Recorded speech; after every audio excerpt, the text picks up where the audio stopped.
இது பார்த்தீங்கன்னா பச்சரிசி ஃப்ரெண்ட்ஸ். இதை வந்து நல்லா அலசிட்டு ஒரு 1/2 hour வந்து ஊற வச்சுட்டு பச்சரிசியை காய வச்சுட்டு இது உலர்த்திட்டு அப்படியே வந்து ஃபேனை போட்டு உலர்த்திட்டு. ஸோ இப்போ 2 கிளாஸ் நம்ம இதில் எடுத்துருக்கோம் கொழுக்கட்டைக்கு. ஸோ கொழுக்கட்டைக்கு தேவையான உப்பு கொஞ்சம் லைட்டாக அந்த மாவில் போட்டுக்கலாம், ரொம்ப போட வேண்டாம், ஏன்னா நம்ம வெல்லம் போடுறதுனால ரொம்ப போடக்கூடாது ஃப்ரெண்ட்ஸ். கொழுக்கட்டைக்கு தேவையான இந்த வெல்லத்தை வந்து கொஞ்சம் பொடி செஞ்சுட்டு போட்டிருக்கேன். இதில் கொஞ்சோன்னு தண்ணி ஊற்றிக்கலாம். நம்ம ஒரு 2 ஏலக்காய் 3 ஏலக்காய் அப்படின்னு நசுக்கி மாவுலே போட்டுக்குருவோம். ஒரு 2 ஸ்பூன் பாசி பருப்பு,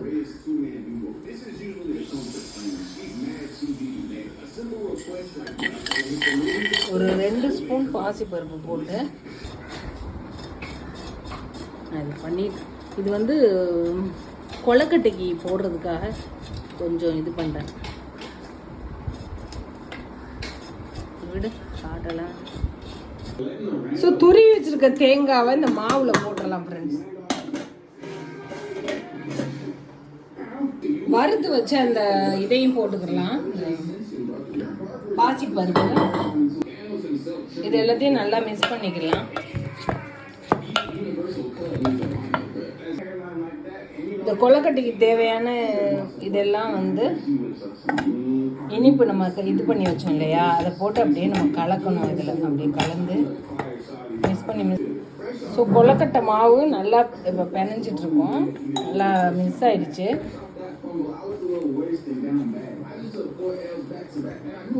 கொழுக்கட்டையை பிடிச்சி வைக்கிறதுக்கு இந்த தட்டில் கொஞ்சோண்டு நெய் தொட்டு தடவிக்கலாம்.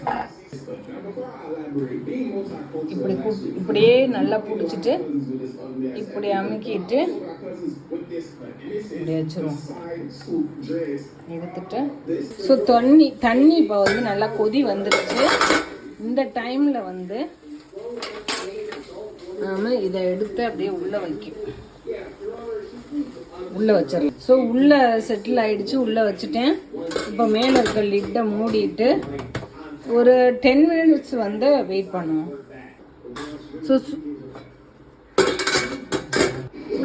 ஸோ இது முடிஞ்சிருச்சு ஃப்ரெண்ட்ஸ். இப்போ நம்ம எடுத்தாச்சு, கொழுக்கட்டை நல்லா வெந்துருச்சு, சூப்பராக வெந்துருச்சு. இப்போ நம்ம அப்படியே சர்வ் பண்ணலாம். ஸோ சூப்பராக ரெடி ஆயிடுச்சு. இப்போ நம்ம டேஸ்ட் பண்ணி பார்ப்போம். பாருங்கள் எவ்வளோ சாஃப்டாக இருக்குண்டு.